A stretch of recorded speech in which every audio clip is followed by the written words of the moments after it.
She married a man she'd never touched and told herself she never would. He was cold, distant, rumored to be incapable of making a woman feel anything at all. That was exactly why she chose him. But some rumors exist not to warn you. They exist to trap you. And Holly Carter was already inside before she realized the door had closed behind her. Subscribe to the channel and let's go through this together. Comment below and tell us where you're listening from. And if you're already curious about what comes next, leave a like. You have no idea what's coming. Hello, I'm Marcus, and today I've brought a story about love, choices, and secrets. Chapter 1. The car stopped in front of St. Patrick's Cathedral at exactly 11:45, and Holly Carter did not move for a full 30 seconds. She sat in the back seat of the black SUV with her phone face down on her lap, her bouquet of white peonies resting against the door, and her eyes fixed on the stone facade of the building, like she was calculating the structural integrity of a bad investment, which, in a way, she was. "Miss Carter," the driver's voice was careful. "We're here." "I know." She picked up her phone, checked the screen out of habit. 2 unread messages from her assistant, 1 from her mother, none from the man waiting inside, and slipped it into the small clutch on the seat beside her. "Thank you, Marcus." She stepped out onto Fifth Avenue in a white dress that had cost more than her first car and fit her like it had been designed specifically to make leaving look elegant. The silk moved with her as she walked. Her heels were nude, high, and struck the pavement with a precision that felt like punctuation. She was not nervous. She had decided that this morning, standing in front of the mirror in her midtown apartment while her stylist worked in focused silence. Nerves were a response to uncertainty, and Holly had eliminated uncertainty by the time she signed the contract 3 weeks ago. She knew exactly what this was. A transaction. A strategic alliance dressed in ceremony for the benefit of the people inside that cathedral who didn't need to know the difference. The Carter family company was failing. Not quietly, not gracefully. It was the brutal kind of failing that came with restructuring notices and board members who stopped making eye contact at fundraisers. Her father had built Carter Holdings into something real, something that carried the family name like a spine, and Holly was not prepared to let it dissolve because of a market shift and a string of miscalculated partnerships. She had looked at every option. This was the one that worked. Kane Mercer had resources, connections, and a Connecticut property deal that needed exactly the kind of legacy access only the Carter name could still open. She had the name. He had everything else. 2 years, a shared appearance, and a contract that spelled out the terms with the clarity of a legal document, because that's exactly what it was. She'd told herself the rumor was irrelevant, but she'd also told herself more than once that the rumor made things simpler. Everyone in their world had heard some version of it, that Kane Mercer, despite the suits and the Skyline office and the controlled authority he carried like a second skin, was somehow distant in ways that went beyond personality. Cold in ways that made real closeness impossible. Women who had orbited him came away with the same careful, non-committal descriptions, brilliant, commanding, and completely unreachable. It made the arrangement feel safer, less likely to become complicated. She was holding on to that when the cathedral doors opened, and she stepped inside. The music shifted. The guests turned. Holly walked. She had attended enough high society events to understand how to move through a room, chin level, pace deliberate, expression composed into the specific neutrality that read as grace rather than distance. The aisle stretched ahead of her, lined with white florals and candlelight that had no business looking this beautiful for a contract signing dressed as a wedding. And then she reached the point where her eyes, moving naturally forward, found him. Kane Mercer stood at the altar with a stillness that had nothing performative about it.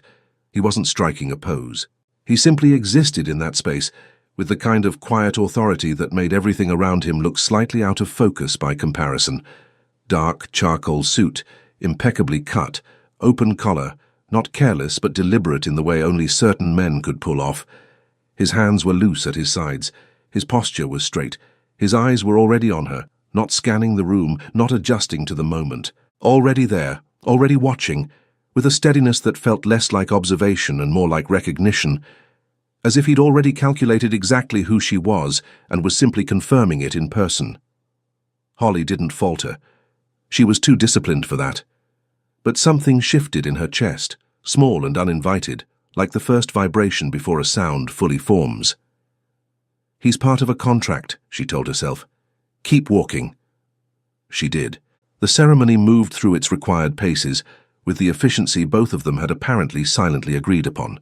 The officiant spoke. Guests watched. Holly answered when required. Kane answered when required, his voice low, unhurried, the kind that didn't need projection to reach every corner of a room. When the moment came and his hand rose to lift her veil, his fingers were careful. The fabric moved slowly. And for a fraction of a second, when the veil cleared and their eyes met at close range for the first time without anything between them, the background noise of the cathedral seemed to drop a register. He didn't smile. Neither did she. But something passed between them in that silence, something neither of them had scheduled, something that had no line in the contract and no place in the arrangement they'd built with such careful precision. Holly filed it under irrelevant and held his gaze steady. "You may kiss the bride," the officiant said. Kane leaned forward, and his lips brushed her cheek, barely a touch, barely a breath, and Holly caught just briefly the scent of him. Cedar, clean cotton, something warmer underneath that she immediately decided not to think about. The guests applauded. She smiled for the room. And somewhere, just beneath the performance, something she hadn't named yet was already quietly asking questions she wasn't ready to answer. Chapter 2. The reception was held on the 42nd floor of a midtown hotel that Holly had selected herself, precisely because it felt neutral. Not Kane's world, not hers, just glass walls, city lights, and enough champagne to make the whole evening look effortless from the outside. The Manhattan skyline stretched behind the floor-to-ceiling windows like a backdrop someone had ordered specifically for the occasion, all steel and amber, and the particular kind of cold beauty that the city wore after dark. Tables were set with white linens and low floral arrangements that didn't block sightlines. A string quartet played near the bar. Everything was exactly as planned. That was the problem, Holly thought, accepting a glass of champagne from a passing server, without breaking her conversation with Kane's business attorney. Everything was too exactly as planned. The whole evening moved with the mechanical precision of a corporate event, which, she reminded herself, was precisely what it was. She was performing. Kane was performing. The guests were watching a production neither of them had rehearsed out loud, but both understood instinctively. She was good at this. She had been performing composure at social events since she was 14 years old, and her father first brought her to a board dinner and told her quietly that how you carried yourself in a room was its own form of currency. She carried herself well, she always had. Kane, she noticed, did the same, but differently. Where Holly worked the room with intention, moving from cluster to cluster with practiced warmth, Kane stayed largely still and let the room come to him. He spoke when spoken to, answered questions with the measured precision of someone who never wasted syllables, and smiled, when he did, in a way that reached his eyes just enough to be genuine without offering anything extra. He was not cold exactly. He was contained. There was a difference, and Holly found herself cataloguing it without meaning to. She watched him deflect a question about the honeymoon with 2 sentences, and a redirect so smooth the other person didn't realize they'd been moved until they were already discussing something else. Controlled, she noted. Very controlled. They crossed paths twice in the first hour, once near the bar, once at the edge of the dance floor, when a photographer needed them together for a shot. Kane appeared at her side both times without announcement, slipping into position with the ease of someone who had always occupied the space next to her, and each time Holly was aware of the specific temperature of standing close to him. Not uncomfortable, just present, like a frequency she couldn't quite tune out. The photographer asked them to look at each other. Holly turned. Kane was already looking. "Perfect," the photographer said. "Hold that." Holly held it. The trick was to look without seeing, a skill she had developed over years of events like this, the ability to direct her gaze at a person and remain entirely behind glass. She used it now. She looked at Kane Mercer's face with the composed neutrality of someone reading a contract clause and felt for approximately 3 seconds that it was working. Then he tilted his head almost imperceptibly, and the corner of his mouth moved. Not a smile, not quite, but the suggestion of one, private and unhurried, as if he could see the glass she'd put up and found it mildly, genuinely interesting. The shutter clicked. Holly looked away first. She did not analyze why. Dinner was served at round tables of 8, and by design, her design, she and Kane were seated beside each other, facing the room. It looked natural. It was strategic. She had arranged the seating chart herself to minimize the moments they would need to perform intimacy they hadn't rehearsed.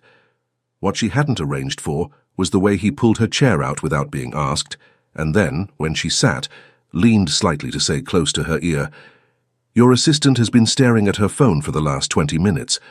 I assume there's a situation." Holly stiffened almost imperceptibly. "She's fine." "I didn't say she wasn't." His voice was level. "I said there's a situation."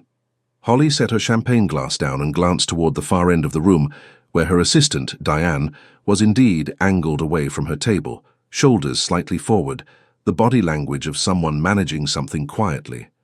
Holly had noticed it herself 20 minutes ago and decided it could wait until tomorrow. "It can wait," she said. "It can," Kane agreed, and reached for his own glass. "I'm just noting that you noticed it before I mentioned it, and chose not to act, which means you've already assessed it as manageable." He paused. "You're observant." Holly looked at him. "So are you." "Occupational habit." He said it simply without pride, and took a sip of his drink. The string quartet shifted into something slower. Around them, the reception hummed and glittered and performed its beautiful, constructed normalcy. Holly returned her attention to the room, to the guests, to the 100 small social calculations that an evening like this required. But the observation sat with her. Not his words, exactly, but the quiet matter-of-factness with which he'd said them, as if noticing her was simply something that happened, natural, unremarkable. She was still turning that over when, an hour later, she caught him looking at her from across the room, not scanning, not performing for anyone nearby, just looking, still and direct, the way he'd looked at her at the altar, and for one unguarded second before she rebuilt the glass wall, Holly felt something move in her chest that had absolutely no place in a contract. She counted it as a momentary lapse. She did not count it twice, but she didn't forget it either. Chapter 3. The drive to Connecticut took just under 2 hours, and they spent most of it in silence. Not the uncomfortable kind, or at least, that's what Holly told herself, as she watched the city dissolve into highway and then into the darker, quieter geometry of suburban trees and exit signs. She had her laptop open on her knees, a spreadsheet pulled up, the kind of work that didn't actually require her full attention, but gave her hands something to do and her eyes somewhere legitimate to look. Kane sat on his side of the back seat, with his phone in one hand and his elbow resting against the window, scrolling through something she didn't try to read. The driver had the radio on low. Something instrumental. The kind of music that existed specifically to fill space without demanding anything from anyone. Holly told herself the silence was fine, professional even, exactly what the arrangement called for.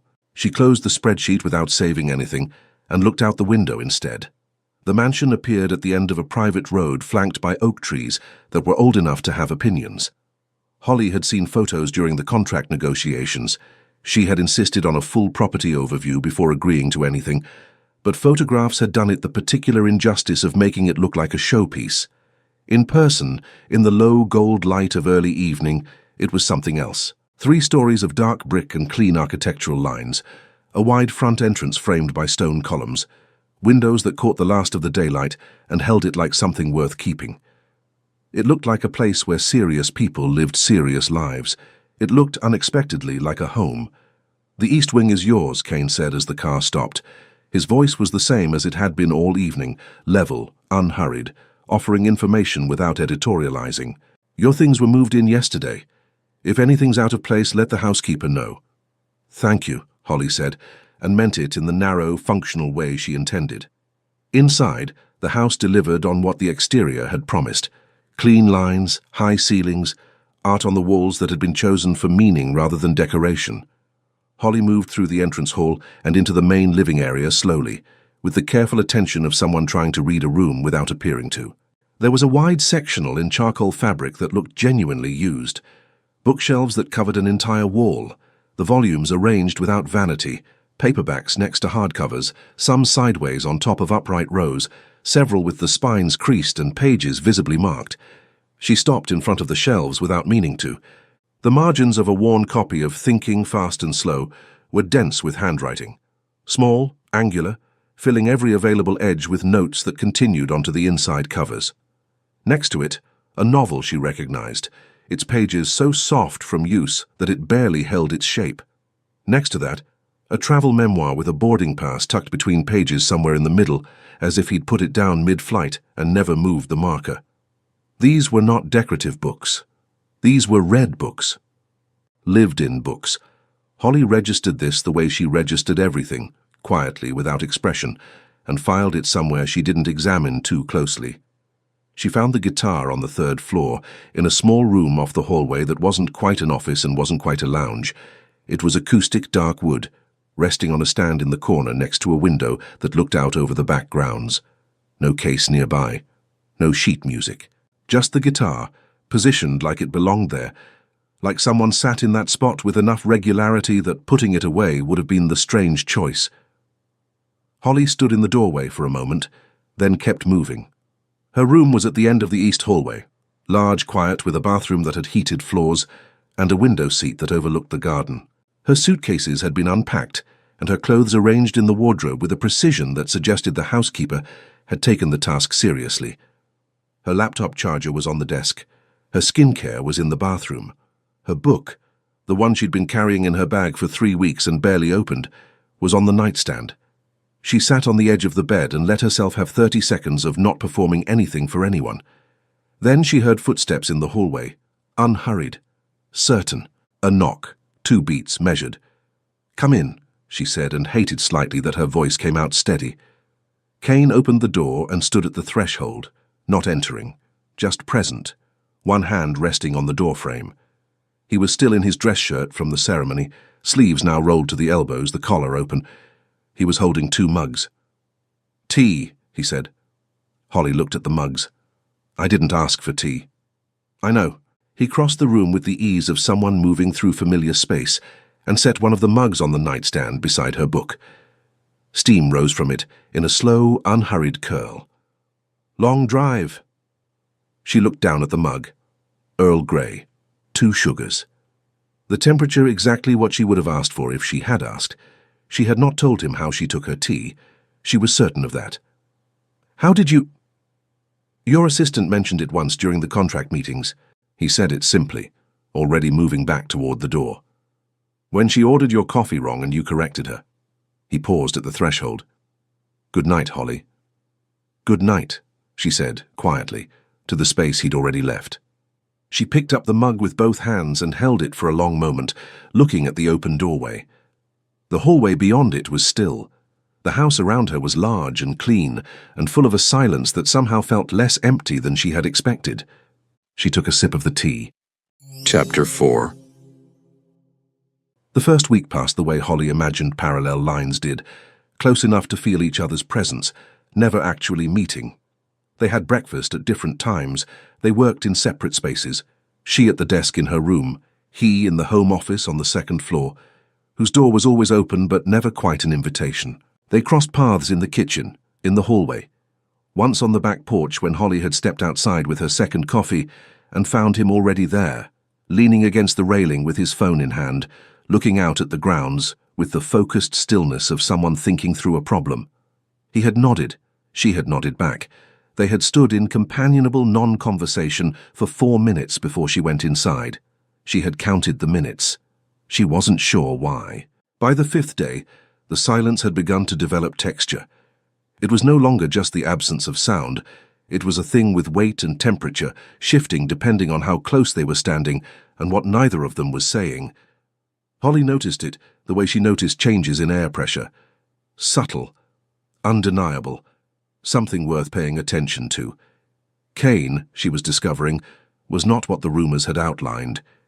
He was contained, yes, He chose his words with the deliberateness of someone who understood their value, but contained was not the same as cold, and the longer she observed him, which she did carefully, from a professional distance she dressed up as disinterest, the more the original profile she'd built of him began to develop cracks. The first crack appeared on Tuesday, when she overheard him on a phone call in the hallway, speaking to someone who was clearly struggling, and the voice he used, patient, direct, quietly encouraging, was so different from his boardroom register that she stood still for a moment outside the kitchen door, recalibrating. The second crack appeared on Thursday, when she came downstairs to find a handwritten note on the kitchen counter that said, simply, Wi-Fi drops on the east side between 2 and 4 p.m. Engineering comes Friday. No signature, no performance of helpfulness, just information delivered because it was useful. She had put the note in her pocket instead of throwing it away. She didn't examine that decision either.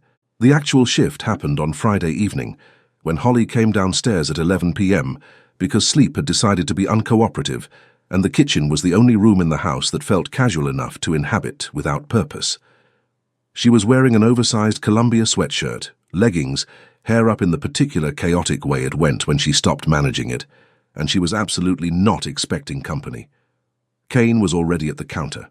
He was in a grey t-shirt and dark sweatpants, which was somehow more disorienting than the suit had been, not because it was inappropriate, but because it was so completely human, so far from the controlled presentation she had filed him under, that it required a brief internal adjustment. He was making a sandwich with the focused economy of someone who had done it 1,000 times, and he looked up when she came in without any particular surprise.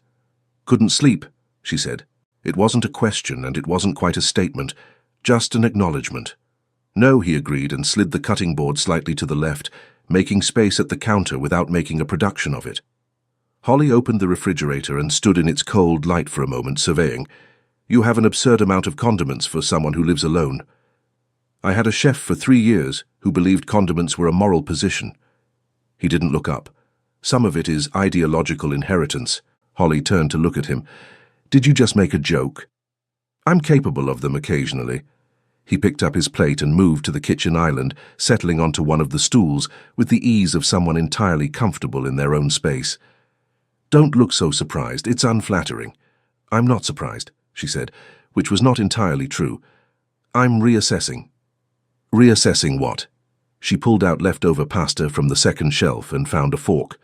"My working theory of you." Kane looked at her then, a direct, unhurried look that she was beginning to recognize as his default mode of attention. What was the theory? That you were efficient, strategic, and deeply uninterested in small talk. She leaned against the counter across from him and pulled the container open. 2 out of 3 were correct. "Which 2? "I'll let you work that out." Something shifted in his expression, not quite amusement but adjacent to it, like a door opening an inch without fully swinging wide. "You're sharper than I expected," he said. "You're funnier than I expected," she returned without hesitation. The silence that followed was different from all the previous silences.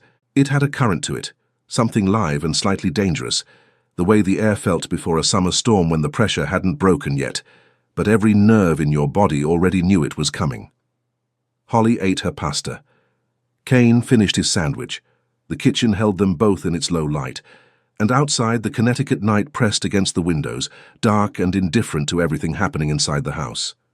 "Can I ask you something?" Holly said. "You can ask." "The guitar upstairs." She watched his face. "Do you actually play or is it decorative?" A pause, brief but real. "I play." "How long?" "Since I was 12. He turned his glass slowly on the counter. "My mother taught me. She thought every person should know how to make something that had no practical application." His voice didn't change register, but there was something underneath the words, a warmth that had the quality of something carefully preserved. She was right, as it turned out. Holly set her fork down slowly. "She sounds like she was remarkable." She was. Simple, final. A door that opened and then, gently, closed. Holly didn't push it. She understood the architecture of things you kept protected. She had her own. What she didn't expect was the quiet gratitude she felt for having been shown even the entrance. They stayed in the kitchen for another 40 minutes, moving through topics that had no strategic value, and no contract relevance. A documentary he'd watched twice, a conference she'd dreaded and then been surprised by, whether the oak trees at the end of the drive were older than the house. The conversation had no agenda. It simply existed, easy and unhurried, while the rest of the house slept around them. At some point, Holly laughed. Not a polished social laugh, a real one, sudden and unguarded, in response to something dry and perfectly timed that he said about a mutual acquaintance they both found exhausting. The sound of it surprised even her. She recovered quickly, pressing her lips together. But the laugh had already happened, already landed in the space between them, like something that couldn't be recalled. Kane didn't react to it with fanfare. He simply looked at her with that steady, unhurried attention of his, and something in his expression was so quiet and so, for lack of a better word, careful that Holly felt it register somewhere below her sternum before she could intercept it. She looked away first. She was getting tired of being the one who looked away first, but the alternative felt like standing at the edge of something she hadn't measured the depth of yet. "I should sleep," she said, pushing off the counter. "Probably," he agreed. She picked up her container and fork, rinsed them in the sink with her back to him, and when she turned around, he was still at the island, watching her with that expression she couldn't fully classify, the one she was starting to collect like evidence, without being sure yet what case she was building. "Good night, Kane." "Good night, Holly." She walked upstairs with even steps and told herself that the warmth in her chest was just the late hour and the food. She was almost convinced by the time she reached her room. Almost. Chapter 5. The discovery happened on a Sunday, which felt appropriate. Sundays had always been the day Holly's carefully constructed order was most likely to come undone. She hadn't been looking for anything. That was the part that stayed with her afterward, the part she kept returning to like a loose thread she couldn't stop pulling. She had simply been in Kane's home office, with his knowledge using the printer on the far wall, because hers had run out of ink, and she had a contract addendum that needed hard copies before Monday morning. His desk was across the room. She wasn't near it. She wasn't looking. But the shelf beside the printer was at eye level, and the folder resting against it was labeled in handwriting she now recognized, and the tab read, Mercer, Public Profile Management, 2019. She would have left it alone. She was good at leaving things alone, except that the folder had slipped when she reached past it for her printed pages, and 3 sheets had fanned out onto the shelf, and the top one had a subject line that stopped her cold. Circulation Strategy. Personal Narrative. She read the first paragraph before she made the conscious decision to read it. By the second paragraph, she had picked up the sheet entirely. It was an email chain, printed and filed, between Kane and a PR consultant she vaguely recognized as someone who worked with high-profile executives managing public perception. The exchange was clinical and precise, the way Kane was clinical and precise, and it outlined, and in the kind of language that left no room for misinterpretation, a deliberate strategy for circulating a specific personal narrative through Manhattan's social network. The narrative was the rumor, his rumor, about himself. Crafted, released, and maintained with the same strategic intelligence he applied to every other aspect of his professional life. Holly stood very still for a long moment, the page in her hand, the printer humming its quiet completion beside her. Then she put the sheet back exactly where it had fallen, collected her printed pages, and walked downstairs with the measured calm of someone who was saving the actual reaction for a moment when she had chosen it rather than been ambushed by it. She found him in the living room, laptop open, reading something with the focused attention he gave most things. He looked up when she came in. "Did it print?" he asked. It did. She set her pages on the armchair across from him and remained standing. "I also found something I wasn't looking for." A pause. Not long. Kane closed his laptop with the unhurried deliberateness of someone who understood that whatever was coming deserved his full attention. "The folder," he said. Not a question. "The folder," she confirmed. He didn't flinch. He didn't perform surprise or scramble for deflection. He simply looked at her with those steady, dark eyes and waited, which was somehow more infuriating than any defensive response would have been, because it meant he had always known this was a possible conversation, and had simply been waiting to see if it arrived. "You spread it yourself," Holly said. Her voice was even. She had decided on even. "The rumor about you being..." Incapable. Cold. You engineered it. Yes. One word. Absolute. No decoration. Holly felt the carefully constructed logic of the last several weeks shift beneath her like ground that had seemed solid and wasn't. Because the rumor had been her buffer, the invisible wall she had placed between herself and any risk of complication. The reason she had told herself this arrangement was safe, and it had been a fiction the entire time, authored by the very man she was supposed to be keeping at arm's length. Why? She asked. Kane set his laptop on the coffee table and leaned forward, elbows on his knees, hands loosely linked. It was the most open posture she had seen him take, and something about it, the deliberateness of lowering a guard he kept elevated with everyone, made her stay quiet and listen. 3 years ago, he said, I was in a relationship with someone who was with me entirely because of what I represented. The access, the network, the name. I didn't see it clearly until it was over, and by then certain things had already been damaged that don't fully repair. He said it without self-pity, without drama, in the same tone he used to explain quarterly projections. I decided that the simplest way to filter out that category of interest was to make myself an unattractive option for anyone motivated by those things. So you made yourself sound broken, Holly said. I made myself sound like poor return on emotional investment. A slight correction. It worked. The people who approached me afterward did it despite the rumor, which meant they were approaching me for different reasons. Holly stared at him. And me? You knew I'd heard it. You knew it was one of the reasons I agreed to this arrangement. Something moved across his expression. Not guilt exactly, but something adjacent to it. Something honest. Yes. So you let me believe it. I let the rumor exist, he said carefully. I didn't correct it.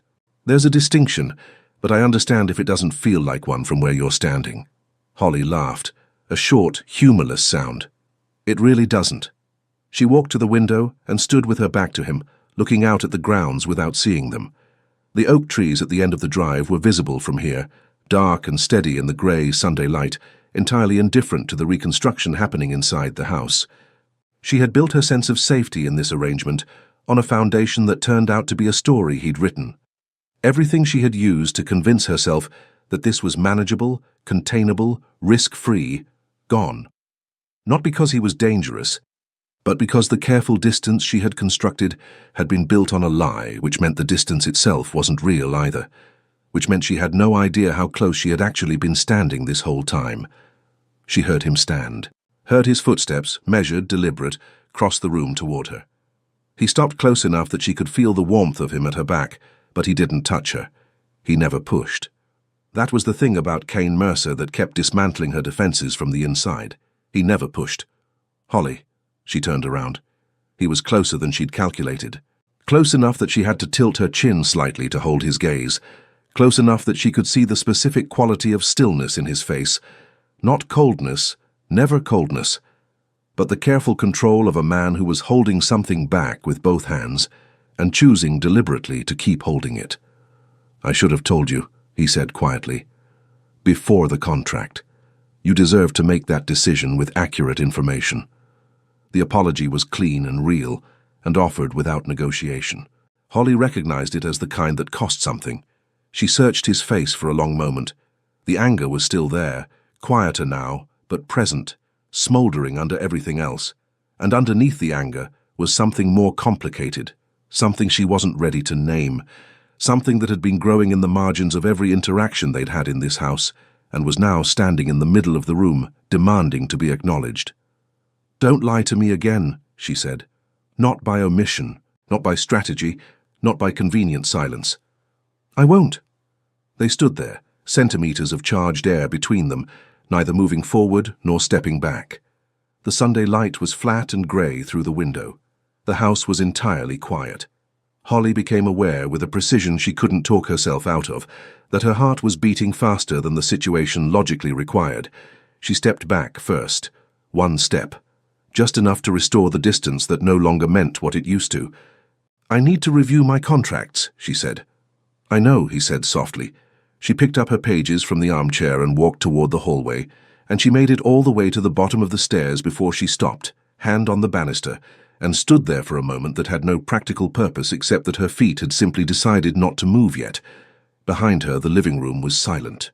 But it was the kind of silence that had a shape now, and the shape of it felt dangerously, unmistakably, like the beginning of something. Chapter 6. The second week of March arrived with the particular cruelty of a problem that waits until you're already tired. Holly found out about the new financial issue on a Wednesday afternoon through an email from the Carter Holdings CFO that was written in the careful, over-explained language of someone delivering bad news they'd been sitting on for too long.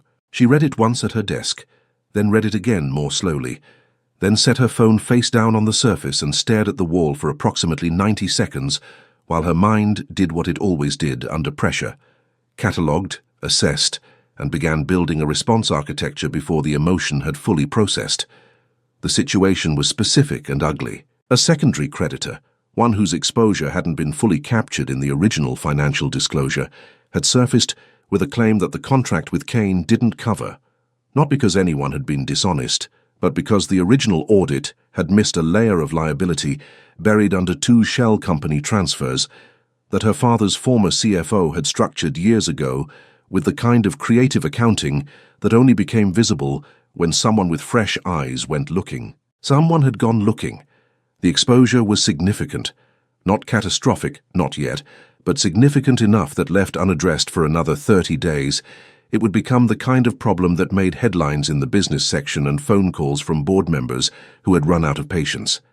Holly spent the afternoon on calls she kept her voice steady through. She sent emails with the measured language of someone in control. She made a list of action items in the Notes app on her phone and worked through the first 4 before dinner, which she didn't eat because she forgot it existed. By midnight, she was in Kane's home office. She hadn't planned to be there. She had been in her own room with her laptop and her spreadsheets and her cold cup of tea, and at some point, the walls had gotten too close and the numbers too circular, and she had picked up her laptop and walked down the hall without making a fully conscious decision about the destination.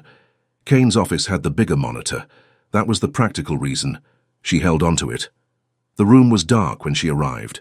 She turned on the desk lamp, pulled up her files on the larger screen, and spread her printed documents across the wide surface of his desk with the systematic disorder of someone deep in problem-solving mode. Her hair was down, slightly chaotic. She was in a grey cashmere sweater and dark jeans, bare feet on the hardwood floor. There was a pen behind her ear that she didn't remember putting there. She was cross-referencing the creditor's claim against the original liability schedule when she heard the door. Kane stood at the threshold in a dark Henley and sweatpants, taking in the scene with a single sweep of his gaze. The papers, the open laptop, the second laptop balanced on the arm of his reading chair, the pen behind her ear, her face, which she knew from experience looked exactly like what it was, someone holding themselves together through the specific tension of refusing to fall apart. Carter Holdings, he said, not a question. New creditor exposure. She kept her eyes on the screen. Secondary liability. The contract doesn't cover it. He was quiet for a moment. Then he walked into the room and she expected him to ask questions. How bad? What's the timeline? What do you need?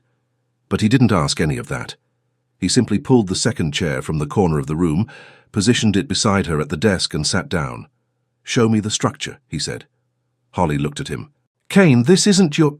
Show me the structure, he said again, with the same quiet finality he applied to everything. And something in the steadiness of it, the complete absence of condescension or performance, just a man sitting down to work beside her, made the tight thing in her chest loosen by exactly 1 degree. She turned the laptop toward him and walked him through it. He listened the way he did everything, completely without interrupting, asking one precise question at exactly the right moment that reframed the problem in a way she hadn't considered. Then he pulled the keyboard toward him and started working, his fingers moving with the efficient confidence of someone who understood financial architecture, at a level that went beyond what his public profile suggested. Holly watched him navigate the spreadsheet for a moment, then pulled her own laptop back and kept working in parallel. They didn't speak much after that. They didn't need to. The room organized itself around the problem. 2 people at a shared desk, the soft percussion of keyboards, the occasional exchange of a document or a number, the quiet back and forth of 2 minds working the same puzzle from adjacent angles. The desk lamp cast a warm circle of light over everything. Outside, the Connecticut night was deep and still. At some point, Kane made coffee. She heard him in the kitchen briefly, heard the particular sound of the machine she'd learned to identify, and he came back with 2 mugs and set hers beside her keyboard without interrupting what she was doing. She picked it up without looking away from the screen. By 3 in the morning, they had mapped the full exposure, identified 2 legitimate restructuring options, and drafted the preliminary outline of a legal strategy that Holly's attorney could build on. It wasn't solved. These things didn't solve in one night, but it was contained, named, given the shape that made it manageable rather than monstrous. Holly leaned back in her chair and pressed her fingers against her eyes for a moment, the specific exhaustion of sustained concentration finally landing on her all at once. "The second option is cleaner," Kane said, reviewing the document on the screen. "It takes longer, but it doesn't require renegotiating the primary terms. I know. I just need my attorney to confirm the creditor's standing before we commit to a direction." She dropped her hands and looked at the ceiling for a moment. "She'll be available at 8. Then you have 5 hours. Approximately," she exhaled slowly. "Thank you. You didn't have to—" "I know," he said simply. She turned to look at him, and he was already looking at her, and for a moment neither of them moved. His face in the lamplight was tired in a way that looked human and unguarded. The controlled precision of his daytime expression softened by the hour and the work, and Holly felt something shift in the way she saw him, not dramatically, not all at once, but the way a lens adjusts by small degrees until suddenly everything is sharper. She became aware, slowly, of a warmth at her shoulder. She looked down. At some point in the last hour, she couldn't have said when, couldn't reconstruct the exact moment, she had tilted toward him, and her head had come to rest against his shoulder, and he had not moved. Had not shifted away or adjusted his posture, or done anything at all to disturb the small unplanned fact of her being there. He had simply stayed. Holly straightened slowly, and the moment rearranged itself back into the space between them, without either of them acknowledging it out loud. She reached for her coffee mug. Her hands were steady. She was proud of that. "I should try to sleep before 8, she said quietly. "You should," he agreed. She gathered the most critical documents into a folder, closed her laptops, and stood. At the door, she paused, her hand on the frame, and looked back at him, still at the desk, the lamp still on, his coffee cooling at his elbow. "Kane." He looked up. She wanted to say something that matched the size of what she was feeling, something that acknowledged the night and the shoulder and the 5 hours of quiet, steady presence, but the words she found were simpler than all of that, and somehow more honest for it. "I'm glad you were here," she said. Something moved in his expression, brief, careful, real.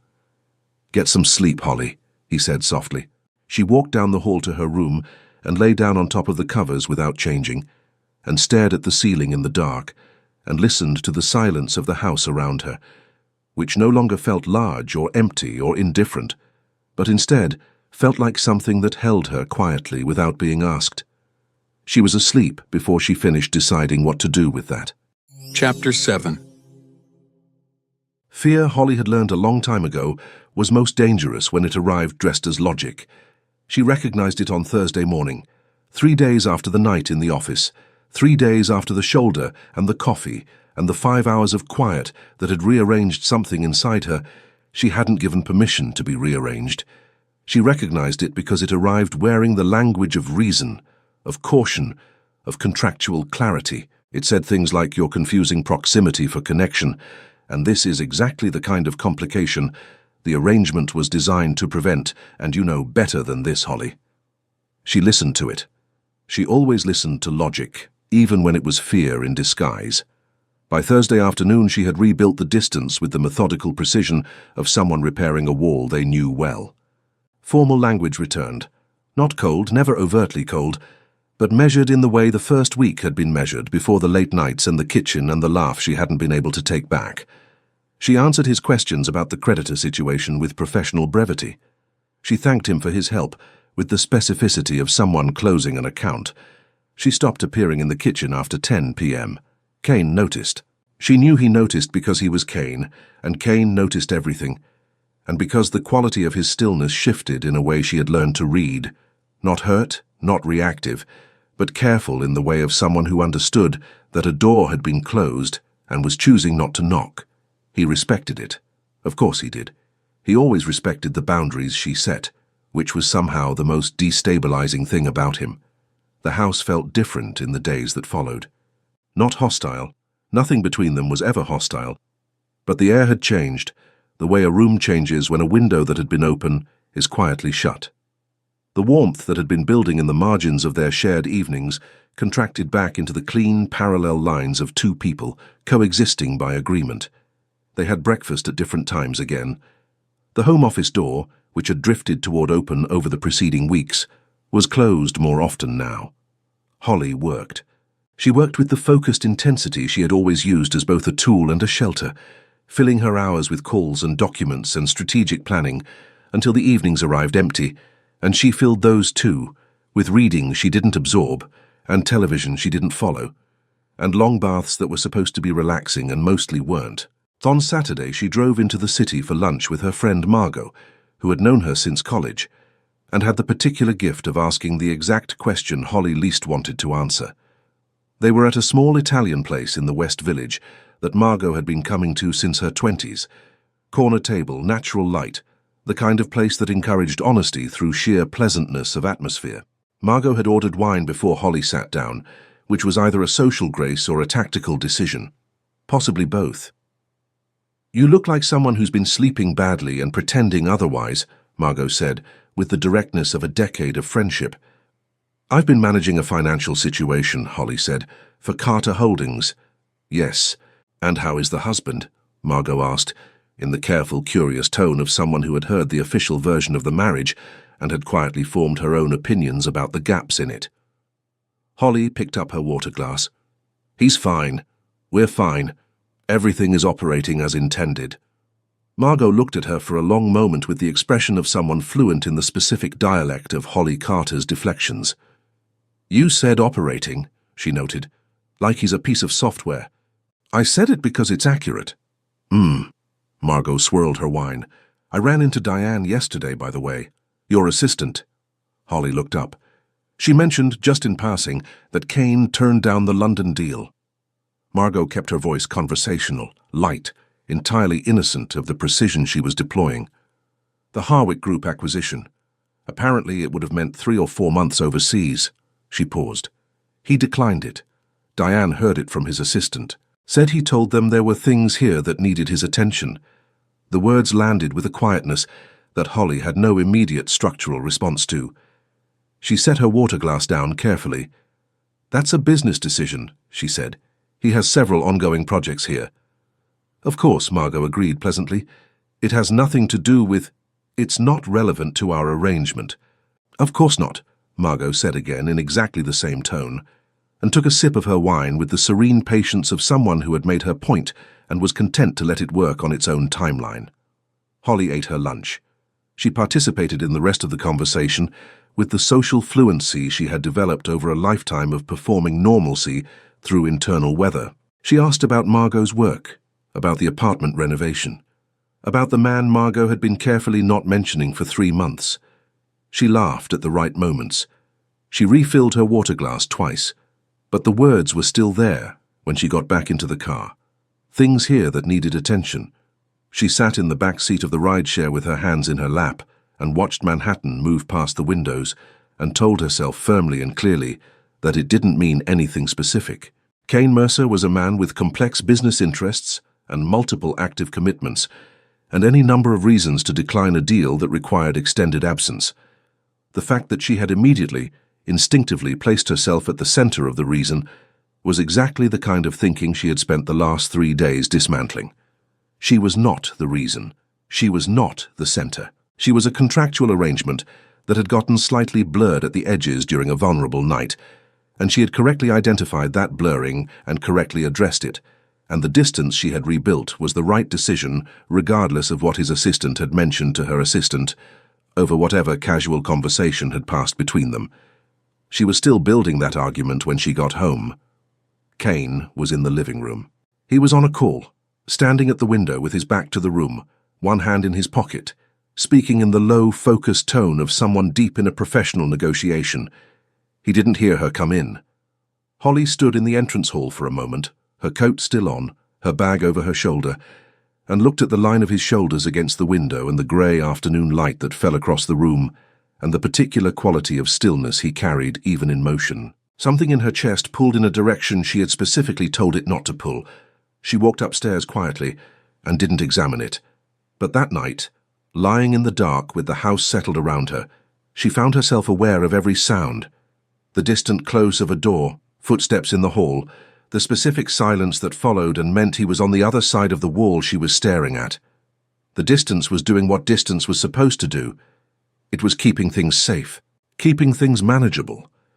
What it wasn't doing, and what it had conspicuously inconveniently failed to do, was making her stop thinking about him. She turned over in the dark and closed her eyes and told herself that by morning it would be better. It wasn't better in the morning. But she got up anyway, because that was what she did. And she made her coffee and she carried it to her room.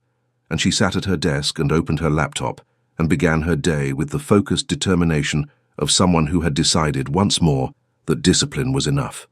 From downstairs, faintly, she heard the sound of the coffee machine, then silence, then barely audible through the floor, the low, unhurried notes of a guitar.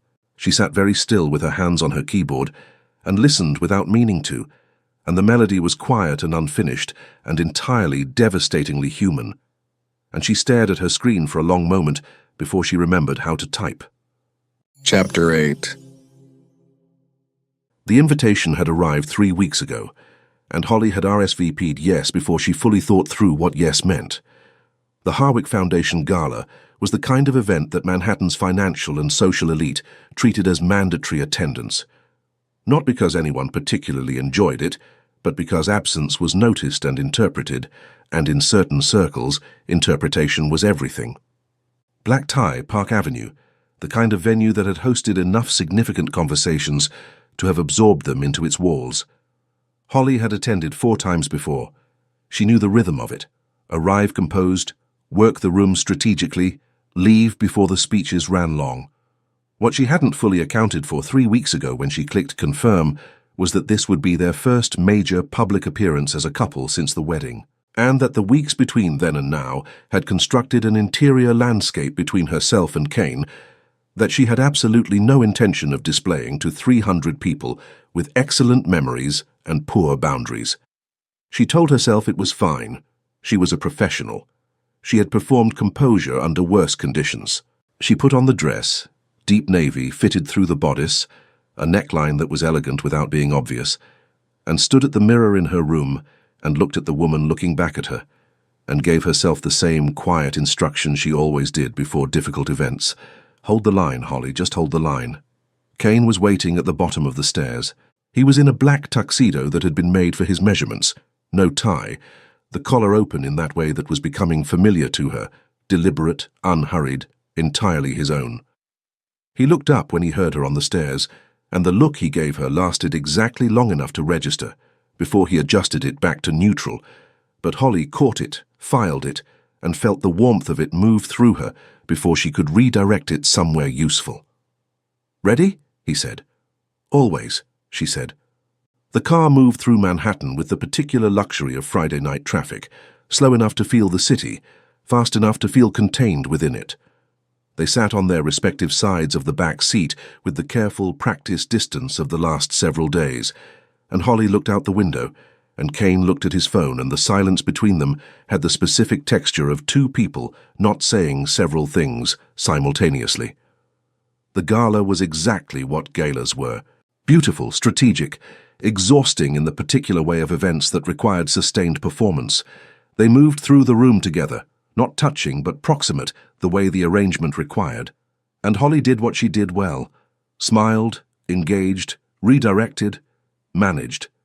Kane did what he did well, said precisely what was necessary, deflected what wasn't, and occupied space with the kind of quiet authority that made people want to position themselves near him without fully understanding why. They were good at this, Holly realized somewhere around the 2nd hour. As a unit, as a performance, they were remarkably convincing. Their timing was natural. Their transitions were smooth. When someone asked a question directed at one of them, the other filled the silence at exactly the right moment without crowding it. It felt less like performance and more like something that had simply become true. She was still sitting with that uncomfortable observation when she heard the voice. Holly Carter. The tone was warm in the way of things that weren't. Or I suppose it's Mercer now, how extraordinary. She turned. Daniel Holt. Former. The word she always used internally when she thought about him, because it was the cleanest container for something that had been neither catastrophic nor particularly kind. They had dated for 14 months, 3 years ago. He was handsome in a way that photographed well and wore thin in proximity. He was standing with 2 other men she recognized vaguely, and holding a champagne glass, with the ease of someone who had already decided how this conversation was going to go. "Daniel," she said, with the precise warmth of someone who had mastered the art of making neutrality sound like pleasantry. "I heard about the marriage." His eyes moved to Kane briefly, assessing the way men like Daniel always assessed, and came back to her with a smile that carried an edge underneath it. "Quite the arrangement. Kane Mercer. I have to say I was surprised." He paused, tilting his head with the studied casualness of a man about to say something he had prepared. "Though I suppose when you're prioritizing the business angle, the other considerations become—" Another small pause, surgical, less relevant. The implication landed in the air between them, like something dropped deliberately. Loud enough for the 2 men beside him to catch it, quiet enough to claim innocence if challenged. Holly felt her spine straighten by a degree. She was preparing the precise, composed response she had deployed against exactly this kind of social aggression before, measured, final, bloodless, when she became aware of a presence at her side, not sudden, not dramatic. Kane simply appeared there, the way he had appeared beside her at every moment in this marriage, when the space next to her needed filling, unhurried, absolute, as natural as gravity. He didn't look at Daniel with anger. He didn't perform anything. He simply stood beside Holly with the complete, unshakable stillness of a man who had decided that this was where he was standing, and that no further explanation was required, and the quality of that stillness, calm, certain, immovable, was more effectively silencing than anything loud could have been. Daniel's smile faltered, just slightly, just enough. "Daniel," Kane said, with the measured courtesy of someone who was choosing civility as a form of dismissal. "Enjoy your evening." It was 4 words. They closed the conversation with the finality of a door being shut from the inside, and there was nothing in them to argue with, nothing to push against, and Daniel clearly understood this because he recovered his smile with the speed of practiced social reflex and redirected his attention to the men beside him, and the moment was over. Holly exhaled slowly through her nose. They moved away from the cluster together naturally, and found a quieter edge of the room near the tall windows that overlooked Park Avenue below. The city glittered in its indifferent, magnificent way, 40 floors down, entirely unconcerned with the evening happening above it. "You didn't have to do that," Holly said quietly. "I know," Kane said. "I had it. I know that too." He looked out the window, his profile clean and still against the city light. "I wasn't doing it because you needed rescuing." She looked at him. "Then why?" He turned to meet her gaze, and the look he gave her was the most unguarded she had seen from him in weeks, direct and quiet, and holding something that had no professional category, something that existed entirely outside the contract, and the arrangement and the careful parallel lines they had been maintaining. "Because I wanted to," he said simply. The words were so straightforward, so entirely without strategy, that Holly had no prepared response for them. They stood there in the window light with the party moving behind them and the city burning below, and the distance between them. That carefully rebuilt, deliberately maintained distance felt suddenly like a construction that no longer made structural sense. The evening wound toward its close. They said their goodbyes with the polished efficiency of 2 people who had gotten very good at leaving rooms together. In the elevator down, they stood side by side in silence, and Holly was aware with a precision she couldn't mute of every centimeter of air between her arm and his. The car was waiting, they got in. Manhattan moved past the windows in its amber and steel beauty, and the silence in the back seat was different from every previous silence, charged in a way that wasn't uncomfortable but was undeniable, the way pressure builds before something finally, inevitably gives. At some point, she didn't mark exactly when, his hand found hers in the dark between them, not reaching, not dramatic. Simply there, his fingers closing over hers with a quietness that felt like the most honest thing either of them had done since the cathedral, Holly looked down at their hands. Then she looked at him. He was already looking at her. Of course he was. She didn't pull away. She didn't file it under weakness or complication or things to address in the morning. She simply turned her hand over beneath his and let her fingers settle between his, and felt the warmth of it move through her like something that had been waiting a long time for permission. Outside, the city carried on. Inside the car, in the quiet dark, something that had been building for weeks finally stopped pretending it wasn't there. Neither of them said a word. Neither of them needed to. Chapter 9. The house received them in silence. Marcus pulled the car into the drive at 11:47, and Holly noted the time with the part of her brain that noted things automatically, the part that kept running its quiet administrative functions regardless of what the rest of her was doing. The rest of her was doing something considerably less administrative. The rest of her was still processing the 40-minute drive from Manhattan, during which she and Kane had sat with their hands linked in the dark and not spoken, and somehow communicated more than they had in all the careful, measured conversations of the preceding weeks combined. The front door opened. The house was warm. The lights in the entrance hall were on their low evening setting, casting everything in amber and shadow, and Holly stepped inside and stood for a moment in the quiet of it, while Kane closed the door behind them. She heard the lock turn. She heard him set his keys on the side table, the small specific sound of it, familiar now in the way that sounds become familiar when you have been living inside the same walls as someone long enough for their habits to become part of the ambient texture of your days. She turned around. He was still at the door, his jacket open, looking at her with the steady, unhurried attention that she had spent weeks cataloguing and filing and deliberately not examining too closely. But there was something different in it tonight. Something that had been present before, underneath everything, but had always been held back by the same careful architecture of restraint that they had both been maintaining. That architecture was still visible. He was still Kane, still composed, still deliberate, still a man who would never push or take or assume, but the restraint had a different quality now. It wasn't distance, it was choice. The choice to wait, to ask without asking, to let her set the direction of whatever this moment was going to become. Holly had spent her entire adult life being the person who managed situations, who assessed the variables and calculated the outcomes and made the decision that optimized for the least possible exposure. She was very good at it. It was one of the things she was proudest of, the ability to remain clear-headed when everything around her was asking her to be something else. She crossed the room to him, not quickly, not with the urgency of someone who had been holding something back so long that the release was violent. Slowly, with the same deliberateness he applied to everything, because it felt right to match him. To approach this the way he approached everything, with full intention and nothing wasted.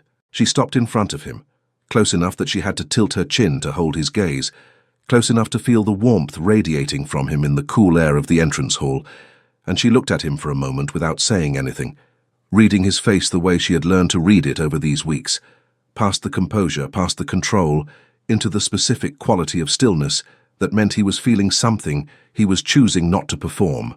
He was feeling quite a lot. "Kane," she said quietly. "Holly." His voice was low. Her name in his voice had always had a particular quality she had refused to examine until now. "I'm done rebuilding the distance," she said. Something moved through his expression. Slow, careful, real. "Are you sure?" "I've been sure for longer than I've been willing to admit." She held his gaze. "I just needed to stop being afraid of it." He reached up then slowly, and his hand came to rest against her jaw, light, careful, the touch of someone who understood that some things needed to be held gently, or not at all. His thumb traced a path along her cheekbone that was so unhurried, so entirely present, that Holly felt it in places that had nothing to do with the point of contact. "I should tell you something," he said. "Tell me." "This stopped being a contract for me a long time ago." The words were quiet and undecorated, the way his most honest things always were. "I don't know exactly when, somewhere between the kitchen at midnight and the office at 2 in the morning and every moment in between, where I watched you hold yourself together and wanted to tell you that you didn't have to." Holly felt the words move through her like something warm and irreversible. "Why didn't you?" "Because you needed to get there yourself." His eyes held hers. and because some things are worth waiting for. She closed the remaining distance between them. The kiss was nothing like she might have imagined in the unguarded moments she had refused to acknowledge. Not tentative, not performative, not the careful social contact of the ceremony. It was quiet and certain and entirely unhurried, the kind of kiss that had the patience of something that had been a long time coming and had no intention of rushing now that it had finally arrived. His hand stayed at her jaw. Her hands found the lapels of his jacket, not pulling, just holding, the way you hold something you've been looking for and finally found and need a moment to believe is real. When they separated, the house was still around them, the amber light unchanged, the world outside the windows entirely indifferent. Holly looked at him and felt, with a clarity that had no asterisks or qualifications, that she was exactly where she was supposed to be. They moved through the house without hurry, upstairs through the hallway she had walked alone every night for weeks, past the room with the guitar and the bookshelves and all the small evidence of a man more complex and more real than anything the rumors had sketched. He kept his hand in hers the entire way, and the simple, continuous fact of it, the warmth, the steadiness, the complete absence of strategy, was more intimate than anything that had come before. His room was at the end of the West Hall. She had never been inside it. It was like him, clean lines, nothing unnecessary, a window that looked out over the grounds where the oak trees were dark shapes against the night sky. Books on the nightstand, a lamp on low, the kind of room that felt inhabited rather than staged, personal in the quiet way of a space that had never been designed for an audience. What followed was nothing like the rumor. The rumor had described coldness, distance, a man incapable of genuine presence. What Holly found was the precise opposite, a man who was entirely, unhurriedly there, who paid attention with the same focused intelligence he brought to everything, but softer here, warmer, stripped of every layer of professional composure, until what remained was simply him. Present, careful, real in a way that made everything that had come before feel like preparation. He was attentive in the way of someone for whom attention was not performance but nature. He noticed things, the small catch of her breath, the moment she relaxed into something she'd been holding, the exact pressure that made her close her eyes. And he responded to each of them with the patient precision of a man who understood that this, like everything worth doing, was not about efficiency, but about care. There was no coldness. There was no distance. There was only the quiet, unhurried reality of two people who had been circling each other for weeks, finally standing still in the same place at the same time, and the profound, disarming tenderness of being truly seen by someone who had been paying attention all along. Holly had spent a long time building walls, contracts, distances, carefully maintained structures designed to keep things safe and manageable and under control. None of them had survived Kane Mercer. Not the wall she built before the wedding, not the distance she rebuilt after the office night, not the careful professional language she had used as mortar between them during the days she was most afraid of what she was feeling. He had not dismantled any of them by force. He had simply been consistently, quietly, entirely himself. And one by one, without drama or announcement, the walls had decided on their own that they were no longer load-bearing. Later, much later, when the house was deep in its nighttime quiet and the Connecticut dark pressed soft and complete against the windows, Holly lay still and listened to his breathing beside her, and felt something she hadn't felt in longer than she could precisely identify. Safe. Not the contractual, strategic, risk-managed safety she had been chasing since the first signature. Something older and simpler and far more real. The kind of safety that came not from distance, but from presence. She turned her head and looked at his profile in the dark, the line of his jaw, the stillness of him even in rest, and felt the last remaining architecture of her carefully constructed defenses settle quietly, finally, into something that no longer needed to hold anything back. Outside, the oak trees stood dark and patient in the night. Inside, for the first time since she'd arrived in this house, Holly Carter was not performing anything for anyone. She was just here, and here she was beginning to understand was exactly enough. Chapter 10. Connecticut mornings had a particular quality that Holly had not anticipated when she agreed to move into a mansion 40 miles from Manhattan.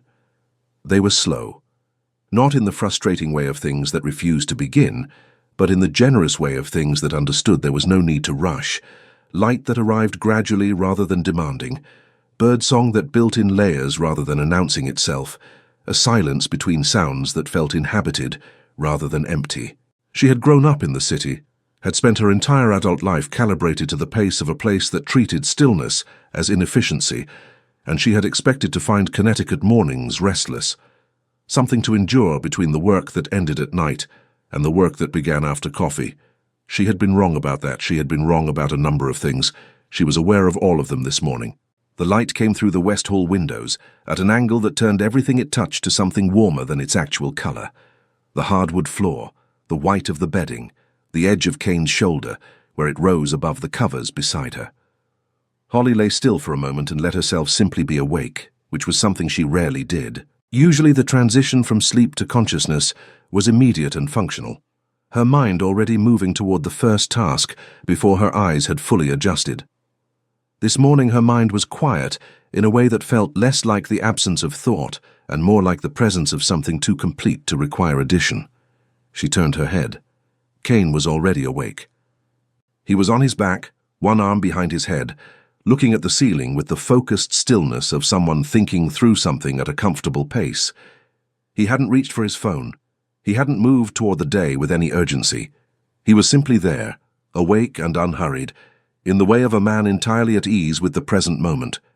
He turned his head when he felt her looking. Something in his face shifted. Not surprise, but the specific softening of someone who has woken up, hoping to find something and found it. It was a small expression. Private. The kind that didn't translate to any social setting and existed only here, in this room, in this light, between the two of them. "Morning," he said. His voice was lower in the mornings, rougher at the edges, and Holly filed that detail with the same quiet attention she had been applying to all the details of him for weeks, except that this morning she didn't feel the need to hide that she was doing it. "Morning," she said. He held her gaze for a moment, then looked back at the ceiling. Comfortable, unhurried, a silence that had no tension in it whatsoever, which was itself remarkable given every silence they had shared before this one. Holly sat up slowly and reached for the glass of water on the nightstand, and that was when she saw it. His phone was face down on the bedside table, his watch beside it, and on her side of the nightstand, which was not technically her nightstand, had not been until last night, but which he had apparently arranged at some point. There was a glass of water, and beneath it, a folded piece of paper. She picked up the paper. It was the contract, not a copy. The original, or what appeared to be the original. She recognized the specific weight of the paper, the formatting, the signature pages at the back, where both their names sat in ink above the legal language that had initiated all of this. She recognized her own signature, precise and controlled, the way she signed everything. She turned to the last page. Below both signatures, in the space that had been blank, the clean white margin at the bottom of the final page that contracts always left empty as a matter of formatting, Kane had written something by hand. His handwriting was small and angular, the same handwriting she had seen in the margins of his books, unhurried and exact. 4 words, terms revised. This is real. Holly read it twice. Then she sat with it for a moment, the paper in her hands, the morning light moving slowly across the room, the sound of bird song coming through the window that overlooked the grounds. She felt something open in her chest, not dramatically, not with the sudden violence of things that break open, but with the slow, complete movement of something that had been closed for a very long time, finally deciding, in its own time and on its own terms, that it no longer needed to be. She laughed. It came out soft and genuine and entirely unmanaged, the kind of laugh that had nothing to do with social performance and everything to do with the specific joy of a moment that was exactly what it was and nothing else. She pressed her fingers briefly to her mouth, not to stop it but just to hold it for a second, to feel the realness of it. Kane turned his head and looked at her, and the expression on his face was the most unguarded she had ever seen from him, open in a way that his face was not open in professional settings or social settings, or even in the kitchen at midnight or the office at 2 in the morning. Open in the way of someone who had decided, completely and without reservation, that this particular person was worth being seen by. "You wrote in the contract," she said. "I did." "That's legally questionable." "Probably," he agreed without concern. She looked down at the page again at the 4 words in his angular handwriting and felt them settle somewhere permanent. Then she reached across to the nightstand on his side, where a pen sat beside his watch. Of course there was a pen because he was Kane and Kane was always prepared, and she uncapped it. Below his 4 words, she wrote her own name. Her full signature, the same one that appeared at the top of the document, precise and deliberate. And beneath it, in handwriting that was rounder and more open than his, she added 3 words of her own. I know. Me too. She capped the pen and handed the contract back to him. Kane took it, read what she'd written, and was quiet for a moment. Then he set the document on the nightstand with the careful attention of something being placed rather than discarded, and he looked at her with an expression that had no professional category and required none. Coffee, he said. Please, she said. He got up with the unhurried ease of someone who had nowhere to be except exactly here, pulled on a grey t-shirt and sweatpants, and left the room with the quiet, familiar certainty of a man moving through a space that was his, and now also hers. Holly sat in the morning light and listened to the sounds of him moving through the house below, the stairs, the kitchen, the particular sequence of the coffee machine that she had learned to identify from 2 floors up. She looked around the room that was not supposed to be hers, and noted with the clear-eyed honesty she had always been capable of and had been applying in the wrong direction for months, that it felt completely and entirely right. She got up and found one of his sweaters on the chair by the window, charcoal soft from washing, large enough to fall past her hips, and pulled it on without overthinking it. She padded to the window in bare feet and looked out at the Connecticut morning, at the grounds where the dew was still on the grass, and the oak trees at the end of the drive stood in their ancient, patient solitude, and she thought about contracts and arrangements, and the careful architectures people built to keep themselves safe from the very things they needed most. She thought about a woman who had walked into a cathedral with a signed agreement, and a rumor she'd worn like armor. She thought about how neither the agreement nor the armor had survived the man who made her tea without being asked, who sat beside her at 2 in the morning without being invited, who turned down London without explanation, who stood at her side in a room full of people with the quiet absoluteness of someone who had simply decided that was where he belonged. She heard his footsteps on the stairs. The door opened, and Kane came in with 2 mugs.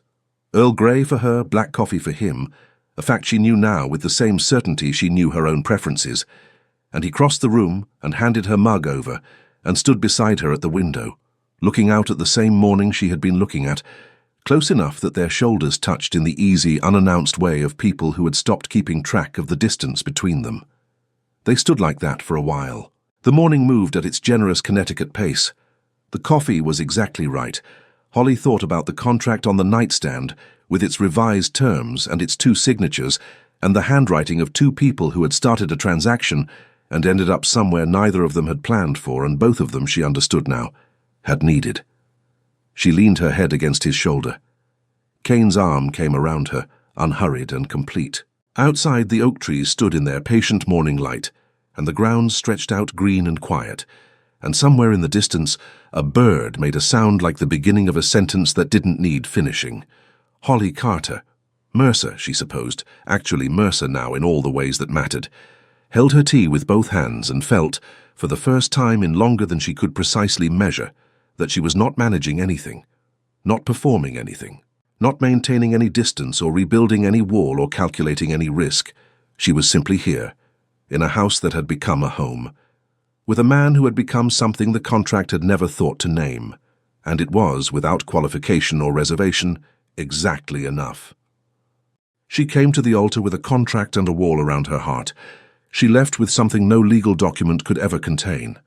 Holly Carter thought she was buying safety, but what she found was the one thing she'd stopped believing in, a love that didn't ask her to perform, didn't need managing, and didn't flinch when she finally, completely, let it in. Kane Mercer never tried to break her walls. He simply made her forget why she'd built them. And maybe that's the only kind of love worth having, the kind that doesn't storm the gates, the kind that simply waits, steady and certain, until you open the door yourself. Have you ever protected yourself from exactly what you needed most? If this story touched your heart, subscribe to the channel, leave a like and tell us in the comments where in the world you're listening from. Your support is what keeps these stories alive. And if you felt every chapter was worth it, click Valo de Mai. It means everything to us. Thank you for listening to the end. I'm Marcus Hale, and another story awaits us soon.